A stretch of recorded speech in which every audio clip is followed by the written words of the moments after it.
എല്ലാ വിദ്യാർത്ഥികൾക്കും നമസ്കാരം. ഹൈഡ്രോളിക് മെഷീൻസ് ലാബിന്റെ ഭാഗമായിട്ടുള്ള പമ്പുകളിലുള്ള എക്സ്പെരിമെന്റുകളിലുള്ള ഒരു ക്ലാസിഫിക്കേഷൻ ആണ് റെസിപ്രോക്കേറ്റിംഗ് പമ്പ് എന്ന് പറയുന്ന എക്സ്പെരിമെന്റ്. റെസിപ്രോക്കേറ്റിംഗ് പമ്പ് എന്ന് പറയുന്നത് ഒരു പമ്പുകളുടെ ക്ലാസിഫിക്കേഷനിൽപ്പെട്ട ഒരു പമ്പ് തന്നെയാണ്. പക്ഷേ ഇതൊരു പോസിറ്റീവ് ഡിസ്പ്ലേസ്മെന്റ് പമ്പാണ്.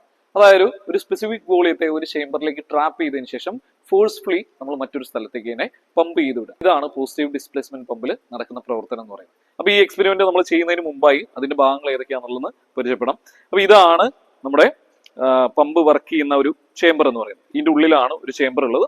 ഈ ചേമ്പറിന്റെ ഉള്ളിൽ റെസിപ്രോക്കേറ്റിംഗ് ആയിട്ട് മൂവ് ചെയ്യുന്ന ഒരു അല്ലെങ്കിൽ അങ്ങനെ വർക്ക് ചെയ്യുന്ന ഒരു പിസ്റ്റൺ ഉണ്ടായിരിക്കും. ആ പിസ്റ്റനെ കണക്ട് ചെയ്തുകൊണ്ട് ഒരു കണക്റ്റിംഗ് റോഡ് ഉണ്ട്. അതിനെ ഒരു ക്രാങ്ക് ഷാഫ്റ്റിലേക്ക് ബന്ധിപ്പിച്ചിട്ടുണ്ട്.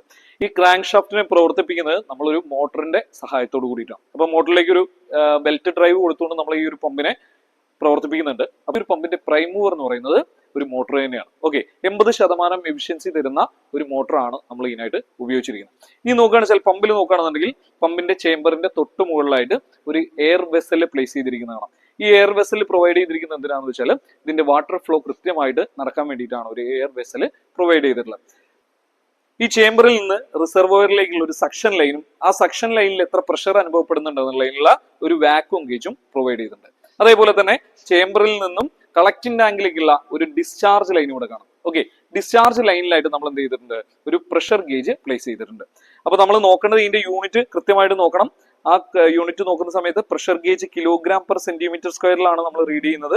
അതേപോലെ തന്നെ സക്ഷൻ പ്രഷർ നമ്മൾ നോട്ട് ചെയ്യുന്നത് HGയിലുമാണ്. അപ്പൊ ഇത് നമ്മൾ യൂണിറ്റ് മാറിപ്പോകാൻ പാടില്ല, അത് കൃത്യമായിട്ട് ശ്രദ്ധിക്കണം. ഇനി ഈ പമ്പിനെ കുറിച്ച് പറയാനുള്ളതെന്ന് വെച്ചാൽ ഇതൊരു സെൽഫ് പ്രൈമിംഗ് പമ്പാണ്. അതായത് നമ്മൾ വെള്ളത്തിനെ നന്നായിട്ട് പമ്പ് ചെയ്തിട്ടാണ് അതിനകത്തേക്ക് വലിച്ചെടുക്കുന്നത്, എന്നിട്ടാണ് അത് കളക്റ്റിംഗ് ടാങ്കിലേക്ക് വെള്ളത്തിനെ പമ്പ് ചെയ്യുന്നതെന്ന് പറയാം. ഓക്കെ ആണല്ലോ. അപ്പൊ ഇവിടെ ഒരു റെഗുലേറ്റിംഗ് വാൽവ് നമ്മൾ കൊടുത്തിട്ടുണ്ട്, പ്രഷറിനെ കൺട്രോൾ ചെയ്യാൻ അല്ലെങ്കിൽ ഡിസ്ചാർജിനെ കൺട്രോൾ ചെയ്യാന്ന് പറഞ്ഞിട്ട്. അപ്പൊ ഇവിടെ നമുക്ക് എന്തുണ്ട്, ഒരു കളക്റ്റിംഗ് ടാങ്ക് കാണാലോ. ഈ കളക്റ്റിംഗ് ടാങ്കിന്റെ സ്പെസിഫിക്കേഷൻ നോക്കാം. കളക്റ്റിംഗ് ടാങ്കിന് 0.3 മീറ്റർ നീളവും 0.3 മീറ്റർ വീതിയുള്ള ഒരു സ്ക്വയർ ടാങ്ക് ആണ് നമുക്ക് തന്നിട്ടുള്ളത്. ഓക്കെ, അപ്പൊ 0.3 മീറ്റർ നീളമുണ്ട്, 0.3 മീറ്റർ വീതിയുമുണ്ട്. ഓക്കെ ആണല്ലോ. അപ്പൊ ഇത് ഒരു 0.3 × 0.3 മീറ്റർ സ്ക്വയർ ഏരിയ വരുന്ന ഒരു കളക്റ്റിംഗ് ടാങ്ക് ആണെന്ന് പറയാം. നമ്മൾ ഇനി ഈ ഒരു ടാങ്കിന്റെ വോളിയം നമുക്ക് കിട്ടണമെന്നുണ്ടെങ്കിൽ എന്ത് വേണം, ഒരു ഹൈറ്റ് അല്ലെങ്കിൽ ഇതിന്റെ ഒരു ഡെപ്ത് നമ്മൾ അറിഞ്ഞിരിക്കണം. നമ്മൾ എപ്പോഴും എടുക്കുന്നത് 10 സെന്റിമീറ്റർ അല്ലെങ്കിൽ 0.1 മീറ്റർ ആണെന്നുള്ളത് ഓർത്ത് വയ്ക്കുക. അപ്പൊ നമുക്ക് ഇതിന്റെ വോളിയം കിട്ടിയല്ലോ. എത്രയാ, 0.3 × 0.3 × 0.1 മീറ്റർ ക്യൂബ് വോളിയത്തിലുള്ള ഒരു കളക്റ്റിംഗ് ടാങ്ക് ആണ് നമുക്ക് ഇവിടെ ഫിൽ ചെയ്യാനായിട്ടുള്ളത്. അപ്പൊ നമുക്ക് എക്സ്പെരിമെന്റ് ചെയ്യുന്നതിന് ആവശ്യമായിട്ടുള്ള ഭാഗങ്ങൾ എന്ന് പറയുന്നത് നോക്കുക. നമുക്ക് വേണ്ട എന്താണ്, ഇവിടെ ഒരു മോട്ടർ ഉണ്ട്, റെസിപ്രോക്കേറ്റിംഗ് പമ്പ് ഉണ്ട്, വാക്യൂം ഗേജ്, പ്രഷർ ഗേജ്, അതേപോലെ തന്നെ ഇവിടെ നോക്കുക കളക്റ്റിംഗ് ടാങ്ക്, കളക്റ്റിംഗ് ടാങ്കിന്റെ മുകളിലൊരു പീസോമീറ്റർ, അതേപോലെ തന്നെ എന്താണ് ഒരു സെന്റിമീറ്റർ സ്കെയില്, ഒരു എനർജി മീറ്റർ, ഒപ്പം വേണ്ടതാണ് ഒരു സ്റ്റോപ്പ് വാച്ച് എന്ന് പറയുന്നത്. ഓക്കെ, ഇനി റെസിപ്രോക്കേറ്റിംഗ് പമ്പിന്റെ സ്പെസിഫിക്കേഷനിൽ നമ്മൾ നോക്കുകയാണെന്ന് വെച്ചാൽ energy meter constant 3200 RPM per kWh പ്രവർത്തിക്കുന്ന ഒരു എനർജി മീറ്റർ ആണ് നമ്മൾ യൂസ് ചെയ്യുന്നത്. അല്ലെങ്കിൽ ഇവിടെ നമ്മൾ കൃത്യമായിട്ട് ഈ എനർജി മീറ്ററിൽ നോക്കിയാൽ മതി.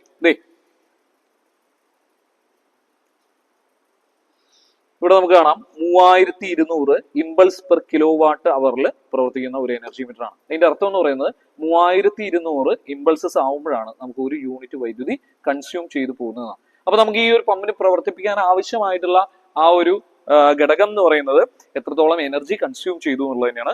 ഒപ്പം തന്നെ മോട്ടറിന്റെ എഫിഷ്യൻസി എത്രത്തോളം ഉണ്ട് എന്നുള്ളതും അതിന്റെ ഒരു ഫാക്ടറാണ്. ഓക്കെ, അപ്പൊ അതാണ് ഒന്ന് നോക്കാനുള്ളത്. രണ്ടാമത് നമുക്ക് കിട്ടേണ്ടത് ഔട്ട്പുട്ടാണ്. ഓക്കെ, ഔട്ട്പുട്ട് കിട്ടണം എന്നുണ്ടെന്നുണ്ടെങ്കിൽ സെൻട്രിഫ്യൂഗൽ പമ്പിൽ നമ്മൾ പറഞ്ഞ പോലെ തന്നെ നമുക്ക് വേണ്ടത് എത്രത്തോളം ഉയരത്തിൽ വെള്ളത്തിനെ എത്തിക്കുന്നുണ്ട്. അപ്പൊ ഹെഡ് ഒരു ഫാക്ടറാണ്. മൂവ് ചെയ്യുന്ന ഏതൊരു വസ്തുവിന്റെ മുകളിലും നമുക്കറിയാം അതിന്റെ മുകളിൽ ഗ്രാവിറ്റേഷണൽ ഫോഴ്സ് ആക്ട് ചെയ്യുന്നുണ്ട്. അപ്പൊ രണ്ടാമത്തെ ഒരു ഫാക്ടർ കിട്ടി. മൂവ് ചെയ്യുന്ന പദാർത്ഥം ഏതാണോ അതിന്റെ ഡെൻസിറ്റി ഒരു ഫാക്ടർ ആണെന്നുള്ളത് നമുക്കറിയാം. അപ്പോൾ ഡെൻസിറ്റി ഓഫ് വാട്ടർ നമ്മൾ അറിഞ്ഞിരിക്കണം. പിന്നെയുള്ളത് നമുക്ക് ഈ പൈപ്പിലൂടെ വരുന്ന ഡിസ്ചാർജ് ആണ്. ഓക്കെ, ഡിസ്ചാർജ് എന്ന് പറഞ്ഞാൽ നമുക്കറിയാലോ വോളിയം ബൈ, നമുക്ക് നിറയ്ക്കേണ്ട വോളിയം ബൈ അത് നിറയാൻ എത്ര സമയം എടുത്തു എന്ന് നമ്മൾ നോക്കിക്കഴിഞ്ഞാൽ ഈ പൈപ്പിലൂടെ വന്ന ഡിസ്ചാർജ് എത്രയാണെന്നുള്ളത് നമുക്ക് കണ്ടെത്താനായിട്ട് സാധിക്കും. ഓക്കെ, അപ്പൊ ഇത്രയും ഡാറ്റാസ് ആണ് നമുക്ക് ഈ ഒരു എക്സ്പെരിമെന്റ് ചെയ്യുന്നതിന് ആവശ്യമുള്ളത്. മെക്കാനിക്കൽ എഫിഷ്യൻസി ആണ് നമുക്ക് കണ്ടെത്തേണ്ടത്. മെക്കാനിക്കൽ എഫിഷ്യൻസി കണ്ടെത്തുന്നതിനായി നമുക്ക് എന്ത് വേണം, ഔട്ട്പുട്ട് അറിഞ്ഞിരിക്കണം, അതേപോലെ തന്നെ ഇൻപുട്ടും അറിഞ്ഞിരിക്കണം. നമ്മൾ പറഞ്ഞു ഇൻപുട്ടിന് വേണ്ടി നമുക്ക് അറിയേണ്ട ഡാറ്റ എന്ന് പറയുന്നത് എത്രത്തോളം എനർജി കൺസ്യൂം ചെയ്തു, ഒപ്പം മോട്ടറിന്റെ എഫിഷ്യൻസി എത്രയാണെന്നുള്ളതാണ്. ഔട്ട്പുട്ട് എന്ന് പറയുന്നത് വെള്ളം ടാങ്കിലേക്ക് എത്തുമ്പോഴാണ് നമുക്ക് അവിടെ ഒരു ഔട്ട്പുട്ട് കിട്ടുന്നത്. ആ ഔട്ട്പുട്ട് കിട്ടുന്നതിന് ആവശ്യമായിട്ടുള്ള ഡാറ്റയാണ് എന്തൊക്കെ, നമുക്ക് എത്രത്തോളം ഉയരത്തിൽ വെള്ളം സഞ്ചരിച്ചു, അതേപോലെ തന്നെ മൂവ് ചെയ്യുന്ന ഏതൊരു വസ്തുവിന്റെ മുകളിലും നമുക്ക് എന്തുണ്ട്, ഗ്രാവിറ്റേഷണൽ ഫോഴ്സ് ആക്ട് ചെയ്യുന്നുണ്ട് എന്ന് അറിയാം. ഡെൻസിറ്റി ഓഫ് വാട്ടർ അല്ലെങ്കിൽ മൂവ് ചെയ്യുന്ന ഏതൊരു പദാർത്ഥമാണോ അതിന്റെ ഡെൻസിറ്റി എത്രയാണെന്നുള്ളത് നമുക്ക് അറിഞ്ഞിരിക്കണം. അപ്പൊ അതേപോലെ തന്നെ ലാസ്റ്റ് വൺ എന്താണ്, ഈ ടാങ്കിലേക്ക് എത്തുന്ന ഡിസ്ചാർജ് എത്രയാണെന്നുള്ളത് അറിയാം. ഓക്കെ, അപ്പൊ ഫുള്ളി ഡിസ്ചാർജ് കണ്ടീഷനിലുള്ള നമുക്കൊരു റീഡിംഗ് എടുക്കാം, അല്ലെങ്കിൽ ഏതെങ്കിലും ഒരു ഡിസ്ചാർജിലുള്ള ഒരു റീഡിംഗ് നമുക്ക് ചെക്ക് ചെയ്യാം. ഓക്കെ, അപ്പൊ നമുക്ക് എക്സ്പെരിമെന്റ് സ്റ്റാർട്ട് ചെയ്യാനായി പമ്പിന്റെ സ്വിച്ച് ഓൺ ചെയ്യും.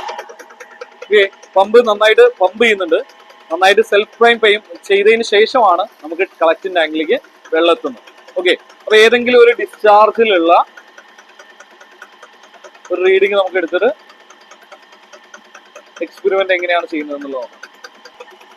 ഇപ്പൊ നോക്കുക, നമുക്കിവിടെ എക്സസ് പ്രഷർ ആക്ട് ചെയ്യുന്ന സമയത്ത് അല്ലെങ്കിൽ റെഗുലേറ്റിംഗ് വാൽവ് പൂർണ്ണമായിട്ടും ക്ലോസ് ചെയ്യാന്ന് കരുതുക. അത്യാവശ്യം ക്ലോസ് ചെയ്യുന്ന സമയത്ത് എന്തായിരിക്കും, ഗേജിലുള്ള പ്രഷർ നമുക്ക് മാക്സിമം ആവുന്നത് കാണാം. ഓക്കെ, അപ്പൊ ജസ്റ്റ് ഇവിടെ ഒന്ന് ക്ലോസ് ചെയ്യുന്നുണ്ട്. ഇനി നോക്കുക, എക്സസ് പ്രഷർ ആവുമ്പോൾ നമുക്ക് ഈ പ്രഷർ റിലീസ് വാൽവ് ഓപ്പൺ ആയിട്ട് അതിലൂടെ പ്രഷർ പുറത്തേക്ക് റിലീസ് ചെയ്യുന്നതായിട്ട് നമുക്ക് കാണാൻ പറ്റും. ഓക്കെ, അപ്പൊ നമുക്ക് ഡിസ്ചാർജ് പ്രഷറിനെ നമ്മൾ 1 kg/cm² പ്ലേസ് ചെയ്തിട്ടുള്ള ഒരു റീഡിംഗ് ആണ് നമ്മൾ എടുക്കാൻ പോകുന്നത്. ഓക്കെ, അപ്പൊ ഡിസ്ചാർജ് പ്രഷർ എന്ന് പറയുന്നത് 1 kg/cm², അതേപോലെ തന്നെ സക്ഷൻ പ്രഷർ എന്ന് പറയുന്നത് മാക്സിമം അത് 90 mm of Hg മൂവ് ചെയ്യുന്നുണ്ട്. ഓക്കെ, നമ്മൾ പറഞ്ഞു നമുക്ക് ഔട്ട്പുട്ട് കിട്ടുന്നതിന് വേണ്ടിയിട്ടുള്ളത് 4 ഡാറ്റകളായിരുന്നു. ഒന്ന്, എത്രത്തോളം വെള്ളം ഉയരുന്നുണ്ട്, അതിന്റെ ഹെഡ് എത്രയാണോ. ഹെഡ് അറിയുന്നതിന് വേണ്ടിയിട്ട് സക്ഷൻ പ്രഷറും ഡിസ്ചാർജ് പ്രഷറും നമ്മൾ നോട്ട് ചെയ്തു. രണ്ടാമത് ഗ്രാവിറ്റേഷണൽ ഫോഴ്സ് ആണ്, അത് നമുക്കറിയാം. അതേപോലെ തന്നെ ഡെൻസിറ്റി ഓഫ് വാട്ടർ എത്രയാണെന്നുള്ളത് നമുക്കറിയാം. പിന്നെ വേണ്ടത് 0.3 × 0.3 × 0.1 m³ വോളിയം നിറയാൻ നമുക്ക് എത്ര സെക്കൻഡ് സമയം ആവശ്യമാണെന്നുള്ളത് നമ്മൾ നോട്ട് ചെയ്താൽ വോളിയം ബൈ ടൈം നമുക്ക് എന്ത് കിട്ടും, നമുക്ക് ഡിസ്ചാർജും നോട്ട് ചെയ്യാൻ പറ്റും. അപ്പൊ ഔട്ട്പുട്ടിന് വേണ്ടിയുള്ള ഡാറ്റകൾ എന്ന് പറയുന്നത് സക്ഷൻ പ്രഷറും ഡിസ്ചാർജ് പ്രഷറും, പിന്നെ വേണ്ടത് 10 സെന്റിമീറ്റർ എന്ന് അറിയുന്നതിന് എത്ര സെക്കൻഡ് സമയം എന്നാണ്. ടൈം നോട്ട് ചെയ്യുന്നതിന് വേണ്ടിയിട്ട് നമുക്ക് കളക്റ്റിംഗ് ടാങ്കിന്റെ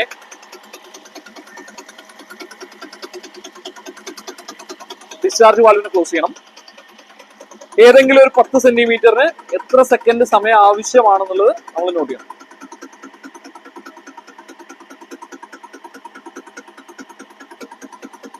ടെന്നിൽ സ്റ്റാർട്ട് ചെയ്തു.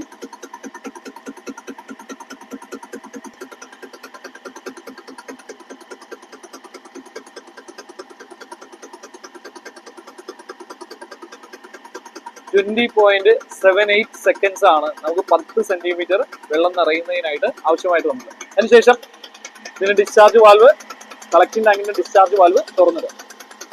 ഇനി നമുക്ക് ഇൻപുട്ട് കാണുന്നതിന് വേണ്ടി എത്രത്തോളം എനർജി കൺസ്യൂം ചെയ്തു എന്നുള്ളതാണ് അറിയേണ്ടത്. അപ്പോൾ നമ്മളൊരു സെർട്ടൈൻ ക്വാണ്ടിറ്റി നമ്മൾ എടുത്തിട്ട് അതിന് എത്ര സെക്കൻഡ് സമയമാവും എന്നുള്ളതാണ് നോട്ട് ചെയ്യേണ്ടത്. 20 ബ്ലിങ്കിങ്സിന് എത്ര സെക്കൻഡ് സമയം വേണം എന്നുള്ളത് നമുക്കൊരു സ്റ്റോപ്പ് വാച്ച് നോട്ട് ചെയ്യാം. ഓക്കെ,